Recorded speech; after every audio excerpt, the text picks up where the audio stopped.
All right, welcome to part 2 of our theories of relationship development. We talked about uncertainty reduction theory in the first lecture, so if you did not watch that one first before you watch this one. We're now going to be talking about social exchange theory here. Now, before we get into social exchange theory, just want to remind everyone that even though we're talking about relationship development here, remember that there are 4 generic types of relationships that we have. And I want to make sure that this is clear because I don't want everyone to think that we're just talking about romantic relationships here. So there are 4 types of relationships. And, oh man, what's that? Okay, so 4 types of relationships. So the 4 types are, first we have romantic, okay? So these are people who you're romantically involved with. Usually there's a sexual or physical aspect to the relationship. Then you have friendships. Now, friendships are people who you exchange information with, but generally aren't sexually involved with. They can be same-sex, cross-sex, and so forth. So can romantic relationships. I mean, if they can be same-sex, cross-sex, just depending on your preference or your identity. And then we have romantic friendships. Then you have family. So these are people whom you generally are tied to, at least biologically, although that can be challenged if you're talking about adoptees and people who have extended families and such. But generally the idea is that they are your brother, your sister, you know, they are somehow related to you, either biologically or just so socially by the fact that you grew up with that person and so forth. And then the 4th type of relationship are institutional relationships. So what do we mean by institutional? Institutional can be work, like colleagues, managers, you know, coworkers, clients, customers, so forth. But they can also be just anywhere where there's institutionalized interaction. So we could talk about like doctor-patient, for example, as an institutional interaction, lawyer-client, teacher-student. All of those are institutionalized interactions, meaning that what makes institutional interactions institutionalized is that there's a code of conduct or set of policies that govern what our relationship can and can't be and how we talk to each other as well. In an institutional relationship, there's certain ways that we have to address each other and so forth. So what I want you to keep in mind is when we talk about relationship development, everyone just kind of wants to talk about romantic relationships. I mean, that's fine. Romantic are interesting. But you also have to develop relationships with your friends. Like we could talk about this at a friendship level. We can also talk about this at an institutional level, getting to know your colleagues, getting to know your doctor, getting to know your dentist, whatever. And even with family. There could be family members who've not been in your life for most of your life that maybe you've gone in contact with. We could talk about estranged children and such, and how, you know, they didn't see their parents for a long time and now they're coming back. So I just don't want you to get caught up in thinking we're only talking about romantic relationships here. So now we're going to talk about, with all that said, social exchange theories. So why is it theories? Because this is actually a family of different theories that rest on a lot of the same premises, but then come to different conclusions. And we'll talk about what some of those conclusions are. But for now, just know that what we're going to talk about are the commonalities between all them, and then we'll go into the variations. Now, social exchange theory, I remember learning about this in undergraduate, you know, back in the day. And my professor, when she introduced this theory to us, she was like not a huge fan of it. Because here's the thing about social exchange theory. Social exchange theory is a very economic theory. It in fact takes principles from economic theory, classical economic theory, and applies it to relationships. So you're going to see how this looks in a second, but I just want to let you know ahead of time that this is a very different way of thinking of relationships. And some people like it and think, yeah, it makes a lot of sense, but then some people are like, what? What? Okay, so here we go. So, in social exchange theory, there's 3 basic terms that you got to make sure you understand. So first, we have to understand the idea of a resource. Okay? So a resource in a relationship can be a lot of things. It can be love, the feeling of love and being loved. We can talk about status, that, you know, being with someone gives you a certain status. And, you know, in romantic, of course, you know, maybe you date to have status, but friends too. Maybe you have a friend who's kind of a celebrity, so you're friends with that person because you get all the treatment of a celebrity because you're like with that person or whatever. But a resource can also be information. You get information about someone or something. It could be money. Maybe you're in some kind of exchange relationship where this person pays for everything when you go out with them. So there you go. Emotions, goods, services. There can be all kinds of things that can be resources in a relationship. So if you think about the relationships that you have, friendships, romantic, and so forth, there could be things that you get out of the relationship. You often hear this, things, I'm not getting anything out of it, out of the relationship. Things you get out of the relationship, right? We use the term get out. I'm not getting anything out of this, okay? So those are the resources that you're referring to. Now, another term, and this is a pretty simple term, costs.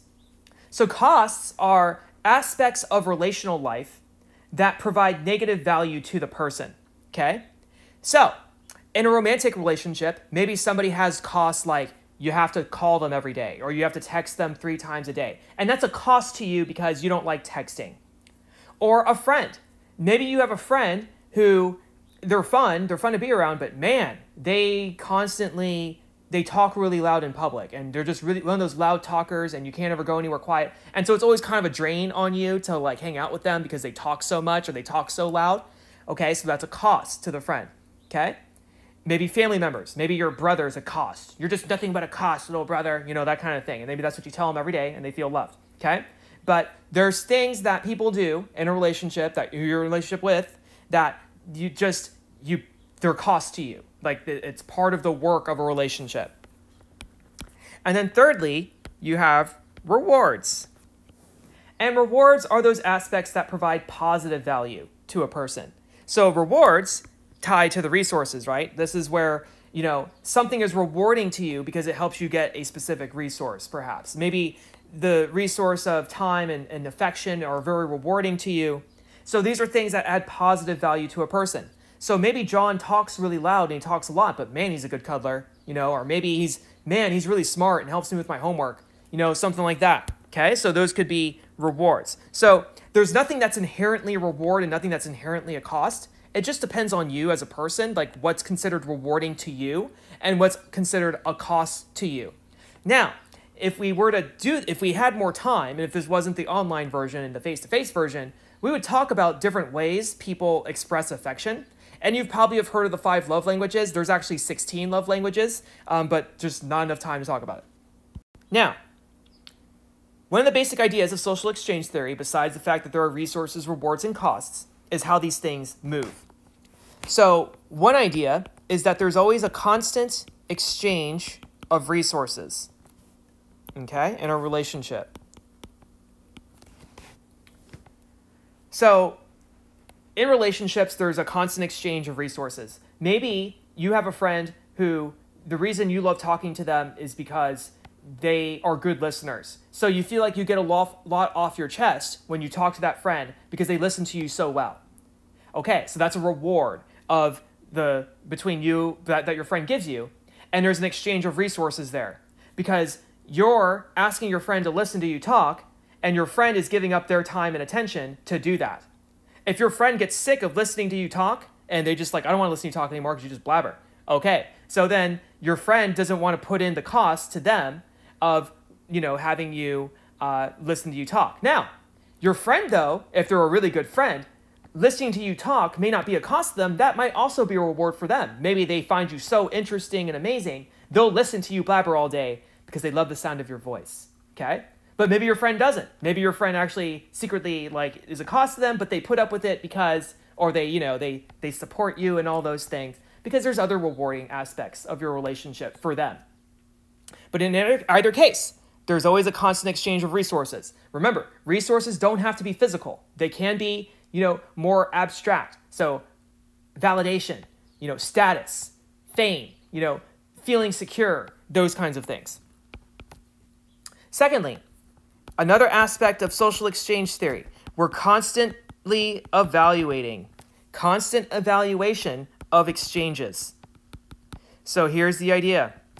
In social exchange theory, we argue that, social exchange theory, people are constantly evaluating whether the rewards are outweighing the costs. So is your exchange of resources, is it a positive net value for you? Do you feel like you're getting something? And you're constantly asking yourself this question. It's not like a one-time thing. It's like constant. Am I getting something out of this relationship? Maybe, your partner fight, and then you're like, is this worth my time? Okay, so you're going through constant evaluation of resource exchanges. Well, we have a house together, so I have to think about that. And we have a kid together, and maybe I can put up with, them being out late one night, that kind of stuff. So there's constant evaluation. And then the third idea is that, of course, we prefer rewards. There's a constant preference for, we're inclined to maximize our self-interest. So this is very economic theory. We want to maximize our rewards. So if a relationship is no longer rewarding to us, we're going to lose interest in the relationship, or we're going to start looking around because we're always trying to maximize the amount of rewards that we get, and we're trying to minimize our costs too. Okay? So very economic here that we're talking. So there are some embedded shared assumptions then that sit in social exchange theory. Of course, one is that humans seek rewards and avoid punishments. Number two, humans are rational. Okay, that's another aspect here. That is that we know what a reward is and what a cost is, and that we're always going to pick rewards over costs. Thirdly, evaluation standards vary. So what that means is how we evaluate whether a relationship is overall rewarding or overall costly will vary from person to person based on your personality, your age, what stage of life are you in? So if you're in, let's say you're in sort of like a gray area relationship, it's like a friends with benefits relationship or something. Maybe when you're 20, you're like, yeah, awesome, we're friends with benefits, woo, that kind of thing. But then when you're like 45, I'm trying to get married here, you're like 45 years old. I don't really need this anymore, so no, like that kind of thing. So that would be an influence of age and such and personality on that. And then fourthly, relationships are interdependent. What that means is basically your actions influence me and my actions influence you. And relational life is a process, constantly changing, growing, going up, going down, never an end state. Our relationship is never final in social exchange theory. There's always an opportunity for no resource exchange or less or more, and there's never a time when we just quit evaluating. Okay, so I threw a lot of philosophical assumptions and kind of a framework of social exchange theory at you. And hopefully everything's making sense. Feel free to ask questions if something doesn't make sense. So still living in social exchange theory world here. Here's what happens as far as relationships go. There are two kinds of comparisons when we evaluate our relationship in terms of rewards and costs that we make. So remember, social exchange theory says we're always evaluating rewards and costs. If there's more rewards in the relationship, it's a positive relationship. If there's more cost to a relationship for us, we're going to see the relationship as less rewarding or kind of like negative. So when we're evaluating relationship, there are two things that we compare. The first is called, so this is a 1, CL, and it stands for comparison level. Okay? Your comparison level is the rewards and costs that you expect to receive and pay in a specific relationship. So comparison level is your expectations, based on experience. Okay? So when you form a friendship with somebody, you already have expectations of what a friendship generally looks like and what a rewarding friendship would be to you. And this is just based on your past experience, your cultural upbringing, all these influences. Media have a huge influence, I think, on what we think a relationship should be like. And so what happens is when you are comparing, when you're comparing your relationship, the first thing you do is you compare your relationship in its current state to what your expectations are of what a relationship should be.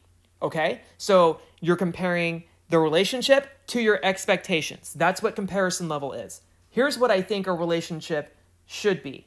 Okay? Now, the second level of comparison that we make, okay, is called the comparison level of alternatives, or the CL alts, okay? And the comparison level of alternatives looks at the alternatives to the relationship, the realistic alternatives to the relationship. So here's the idea.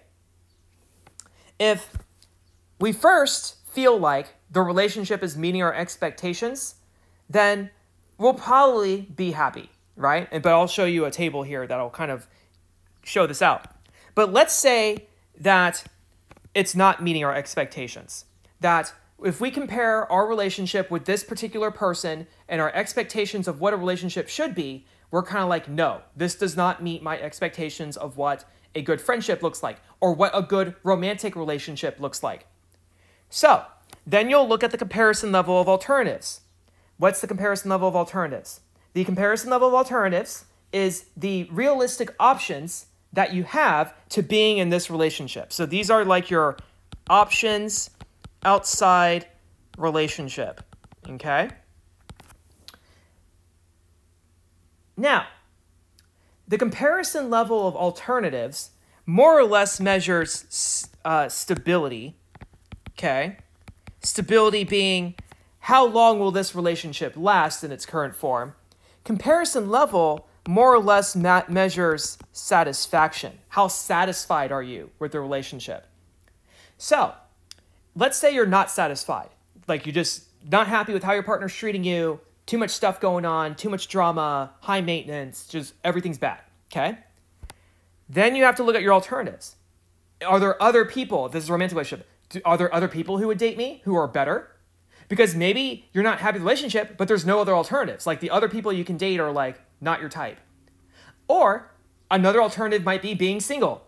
But no, you're scared of being single. Okay, like being single's bad. Okay, or whatever. Okay, so because you have no alternatives or you think the alternatives are worse, you'll stay in the relationship because you don't think you have any alternatives. Okay? So, comparison level is your relationship to your expectations. Comparison level alternatives is how is your expectation or your comparison of the alternatives to what you currently have. If you don't think you have any alternatives or you think the alternatives are worse, you'll probably stay. So here's a table to show you how these interact. So let's say the relationship is meeting our expectations, but I still think I have options out there. This is an interesting one. You'd probably stay because it's meeting your expectations, but you might keep your eyes open, but you're not going to be inclined to leave. It'll be very passive if you do any. So I'd probably call this like passive exploration. Like you're not going to go out of your way to look for a new partner if you're pretty satisfied and happy with the relationship, but you'll be open to something if maybe it comes by and it's like low effort, but you're not going to put out a lot of effort to get out. Okay, so it's going to be very passive exploration, if any. Okay? Now, if the relationship is meeting your expectations, but you don't think you have better options, then you're probably going to be happy. Because look, you don't have, there's nothing better out there, and you're satisfied. So, no alternatives, relationship's good. Now, if the relationship is not meeting your expectations, and you have better options, then heck yeah, you're leaving, because you have better options, bro. You have this person you can date, or you have this other, you have the single life, and you're really excited to having time to yourself again, or whatever. Or you can find better friends who are cooler than John or Jake or whatever, and it's cool. But if the relationship's not meeting your expectations, but you don't think you have better options, then you're going to be all miserable and you're going to stay. You're going to be like, this relationship stinks, but I don't have any options. Okay, and then you just stay there and then you're miserable, okay? And then there you go. So you remain unhappily. And it's sad. Some people, they are in this situation where the relationship's not meeting their expectations, but they don't want to leave either because they don't perceive themselves. Now remember, this is all perception, okay?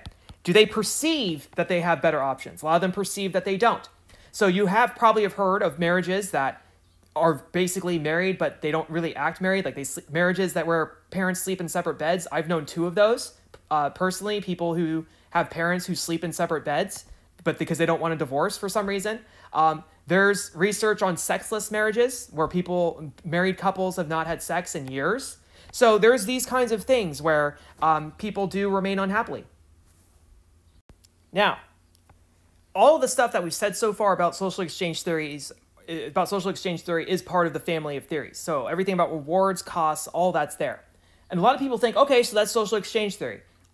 Sort of. That's part of it. But then here's like kind of the core of social exchange theory. This is the part that a lot of people forget. Okay? So we said that one of the assumptions was that relationships are interdependent. Okay? What that means is that actions influence each other. Now, in relationships, power is part of the aspect, is part of relationship life. Okay? So what do we mean by power? Well, there's two kinds of power. Okay?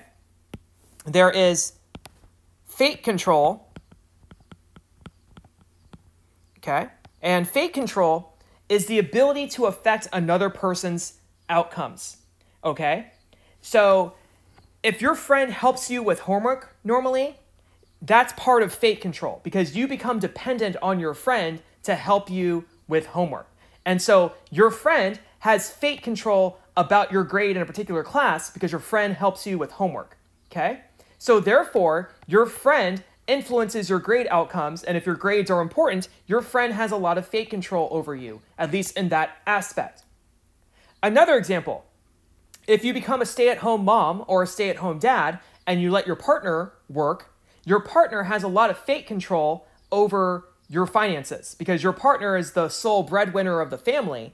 That means your partner has a lot of fate control over your housing, over your food, over your spending, because your partner is the source for all of your money, assuming you don't work a part-time job or anything like that. So that's one of the risks to becoming a stay-at-home mom or dad, as honorable as it is to raise your kids. So I know it's a really tough situation to be in. Which one do you do? Okay? But that's just one of the trade-offs, is that they're going to give up some fate control. Now, there's another type of control, though, so you're not out of luck. The other type of control is called behavior control. So this is another kind of power in relationships. Behavior control is the power to change a partner's behavior by changing your own. So here's how it works. If your friend suddenly stops talking to you, then just randomly cuts you off, and then you start changing your behavior to figure out what's going on, your friend has behavior control. Because by simply changing their own behavior, you react to it, and then you start changing your own behavior because your partner changed your own behavior, okay? And you're trying to get your partner to go back to the original behavior. So that's behavior control, okay? Now, there are these two types of power in a relationship. So fate control, ability to affect somebody's outcomes, or behavior control, the ability to control somebody's behavior. It could also just be like telling somebody to stop doing something and they just stop doing it because, they care about you or because whatever, they really want to keep the relationship together. So behavior control is really just influencing anyone's behavior either directly or by changing your own behavior. Now, social exchange theory says that to cope with power differences and to deal with the costs associated with exercising such power, people develop patterns of exchange. Okay? So patterns of exchange are basically the sets of resources that your relationship establishes between you and your partner as to like what's rewarding, what's not rewarding, and how you keep power balanced between you two. So let's say your friend, one of the resources that they provide you is they provide you a lot of status because your friend's sort of a celebrity. So when you go out with your friend, you get like the celebrity treatment because you're part of the group, okay? So your friend might have a lot of fate control over your social life if your friend is your only friend, okay? So in exchange, maybe one of the reasons that your friend really likes having you around is because maybe you're just a good listener, okay? So part of what social exchange theory would say is that while your friend exhibits good fate control over you, you might counterbalance by coming up with ways to have some behavioral control over your friend by always being a good listener. And if you were to stop listening to your friend, maybe your friend would freak out a little bit because they're so used to having you around. So part of your relationship is balancing what your friend offers with what you offer. Does that make sense? So communication plays into this theory because words themselves can be a medium or a means of exchange. So communication is a means of exchange. How we communicate our rewards or how we not communicate them matters in how we perceive receiving them. And even words themselves can be valuable, okay? So it's a means of exchange and it's a resource in itself in a lot of ways. Think of compliments. Maybe you have a partner who's very sensitive to compliments and loves compliments. So when you pay them a compliment, that really makes your partner's day, and that's a reward to your partner. Or the opposite. Maybe you have a very mean partner and they insult you all the time and those really hurt. So that's a lot of behavior control because that changes your behavior. Or the content of the message could also be valuable. So maybe one of the reasons you're a friend with a particular person is because they know all the latest gossip and they like know everything about who everyone's dating and such. And so you just like being up to date on that friend. Or maybe it's more institutional. The reason you interact with John from Sam Smith, stock broker is because John knows a lot of stock trading secrets. So you go to lunch with John, yeah, because he likes you, because he thinks you're cool, but really because also you like the fact that he spills stock trading secrets. Now that's illegal, don't do it, but just example. Now, I said at the beginning of this lecture that there are actually different types of social exchange theories, that social exchange theory is a family of theories. So this is the first family of theories, or like one of the members of the family, and that's equity theory. So I'm going to show you two different members of this family, and the first is equity theory. So taking all of the premises that we just talked about, okay, everything from rewards and costs all the way to power, there's a version of social exchange theory called equity theory, and here's what it says. First, there's this concept called equity, okay? And the idea is this. Relationship partners will be most satisfied with their relationship when the ratio of benefits to contribution is similar to both of them, okay? So equity is basically your contributions to costs are roughly equal. Your partner is making contributions and your partner is making sacrifices just as much as you're making contributions to a relationship, as much as you're making sacrifice. So the idea is whatever you're contributing and whatever you're giving up, it's this about equal, okay? So we have equity in the relationship. Both partners are putting work in and they're both contributing and adding value, okay? We're both making sacrifices and we're both adding value to each other's lives. That's equity. So the second concept then is inequity, and that's when there's an imbalance there. So it's not equal. One partner is maybe perceived as under-benefiting the other, perhaps. Maybe some partner is not contributing enough, so maybe their contributions are weaker, or their sacrifices are smaller. They're not making big sacrifices in a relationship. I mean, they're adding value, but it's not really much of a sacrifice for them, and maybe that makes you mad because you're making more sacrifices. Like maybe you've moved for your partner's job 5 times, and now you get this job promotion, but your partner doesn't want to move because man, and then you're like, well, I made 5 sacrifices, and all this stuff. So, okay, there's an equity there because your partner's great. I mean, they're nice, they're fun, all that stuff, but they're not making the sacrifices that you've made. So that would be still perceived as inequity. Now, according to equity theory, when there's inequity in a relationship, there are several ways partners might go about restoring equity. There's 5 different ways, okay? One way would, of course, be by just obtaining more rewards and benefits within the relationships. So maybe this would involve, just talking to your partner and just saying, hey, I just, want you to try a little harder, with this and this, or, I really want you to do this for me because that makes me happy. And, just basically just try to harvest more rewards out of the relationship. Just get your partner to do so, and that kind of thing.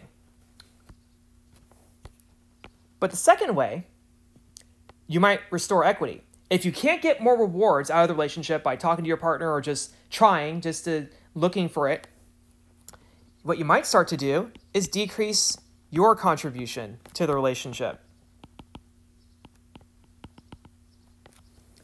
So what you might do to restore equity is, okay, if I'm putting this much into the relationship, I'm just going to quit doing X, Y, and Z, and that'll put us about equal.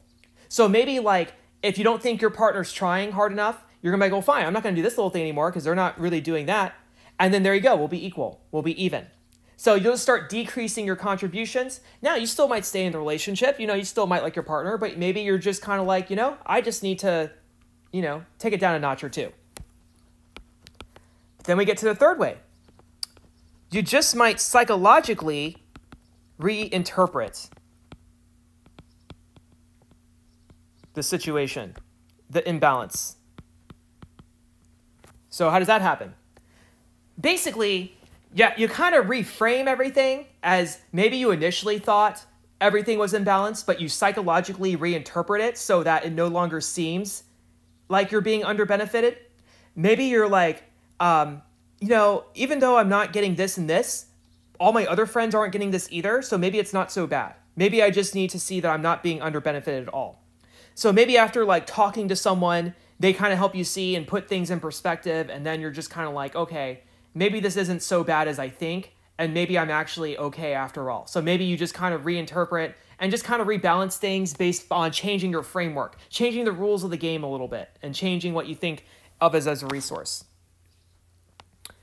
But then we kind of get a little dark here, and maybe you've experienced this or have done this yourself, but when a relationship is no longer rewarding and, you've decreased your contribution and you just can't reinterpret this imbalance, well, maybe it's time to obtain rewards outside of the relationship.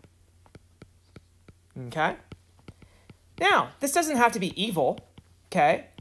I mean, maybe you have a best friend and you just really want a best friend to run a marathon with, but your best friend just doesn't do it, okay? So, to obtain rewards outside the relationship, you find a new friend who likes running marathons. And there you go. You run a marathon together and you obtain that reward. But of course, we also think of romantic relationships. Maybe you're maybe you need a lot of physical affection, let's say. And your partner's just not a physically affectionate person. And after, just trying, hey, can you be more physically affectionate and so forth, your partner just doesn't do it. Okay, so now you find you find a side person to be physically affectionate with. Okay, so you obtain the reward outside the relationship. Maybe you still like your partner. Maybe you still like the relationship, but you just need this reward and you had to get it somewhere, so you went outside. Okay, so that's obtaining rewards outside the relationship. In a romantic relationship that's monogamous, that's generally a bad thing because you're supposed to be monogamous and faithful. But if you're in an open relationship and so forth, may not be as big of a deal. Or if you're in a friendship, we don't have to be monogamous with friends per se, although there is friend jealousy. But yes. But then the fifth option, of course, and this is kind of the nuclear option, and that's just terminating the relationship. Of course, you have to perceive there being alternatives and such, and then the rewards would have to be so minor that, when you terminate the relationship, the alternative rewards, the rewards of the alternative would outweigh the rewards of being in the relationship. Okay? So you just end the relationship and then, go about your happy way doing the thing that you think is better than being in the relationship. Now, that might sound evil, right? Equity theory, and you're like, what? Nuh-uh. And that kind of stuff. And it's just, because, here's the thing. Social exchange theory is very economic in nature. And you may just have a problem thinking of relationship as economic in nature. But the good news is there's another version of social exchange theory that's a little bit more, I guess we could say, I'm trying to think of a word here, and it's a little bit more just graceful. We'll just say that, graceful. Let's write that down. Graceful, amazing grace. Okay, all right. So graceful, okay? So here's what this theory says. So it's called reward level theory. And it basically says this. As long as people have the highest reward level, the more rewards they get, the happier they are. Okay, so first, all you need to do in a relationship is maximize reward level. That's the key thing. That's what keeps people in a relationship, is they perceive that they're getting the maximum reward level. And then there's this idea called the need-based rule. Okay, the need-based rule. The need-based rule is very counter to equity theory. So here's how it goes. The idea of the need-based rule is that people don't exchange resources because they want equity per se, okay? Nor for the most rewards possible. People exchange resources in response to their perception of their partner's needs. The more that this is perceived as happening, the more satisfaction is felt for the relationship. So the need-based rule basically says this: the more it appears that I'm meeting your needs and you are striving to meet mine, the more satisfaction I feel. It's the striving that counts, not if you actually meet my needs 100% of the time. So the need-based rule has two things to it. I appear to meet your needs, and it's all appearance, and you strive to meet mine. So think of it this way. Equity theory is all about the scoreboard. We're always thinking of the scoreboard in like the football game, and we're just focused on the game, and it's like, what's the score? What's my rewards and costs? You know, and those kinds of things. But reward level theory is more like, it's like the stereotypical, older generation, everything's a participation trophy. Okay, so reward level theory is kind of like, it's not the scoreboard that matters, it's the effort on the field, okay? It's how much do I appear to meet your needs, and do you seem like you're trying? Are you trying to meet mine? And, even if you don't meet them 100% of the time, do I perceive that you are trying, that you are making the effort? As long as it appears that you're making the effort, and I appear to be meeting your needs, and you seem to be happy, then we're all happy. Does that make sense? No more scoreboard. It's all perceived effort. It's perceived effort and perceived success. And that's it. That's reward level theory. Okay? So different than equity theory, and people will have disagreements. This sounds a little bit more like, yeah, this sounds more like me, or like more charitable, like nicer. Okay? The other one I know doesn't sound as nice, but both have studies supporting them is the idea. So we can't disregard one or the other just because it sounds better or it sounds nicer, okay? With all of this said, there are still some limitations to social exchange theory that we always have to keep in mind. Social exchange theory, though, has been incredibly useful, especially in domestic violence research. So understanding DV victims, domestic violence victims, has been huge in social exchange theory. And you can easily see how that's so. If a controlling partner has behavior control and fate control over a particular person, and then the abused partner doesn't feel like they have alternatives, it's very easy to apply social exchange theory to this.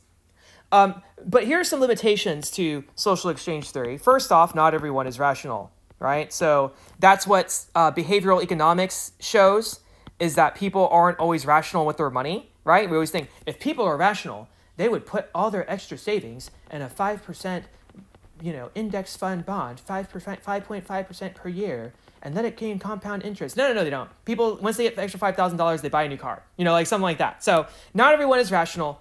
And so it's the same thing with social exchange theory. Just because it might be rational for us to maximize rewards, sometimes we don't. Sometimes we just make sacrifices for a long time because there's some other emotion or thing that's more rewarding to us.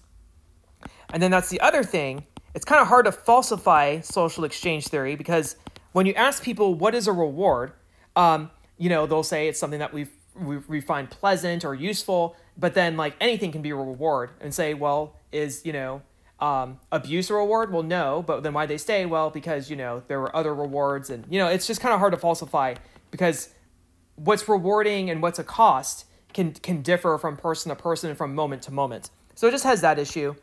And then some people just don't like the moral repugnance of it, right? If everything is a resource exchange now, everything is transactional, if that's how we think of our relationships, then what about people? And what about people being ends in themselves versus means to an end? So we kind of go into Kant here and the categorical imperative. I was a philosophy minor, so shout out to all the philosophy people in here. Don't use people solely as means to an end, but as ends in themselves, right? So that's where that whole idea comes in. So some people just don't like social exchange theory, like my undergraduate professor, because of the moral repugnance of it. But is it useful? I think so. So that's social exchange theory. We'll talk about the next theory, social penetration theory, in the next video.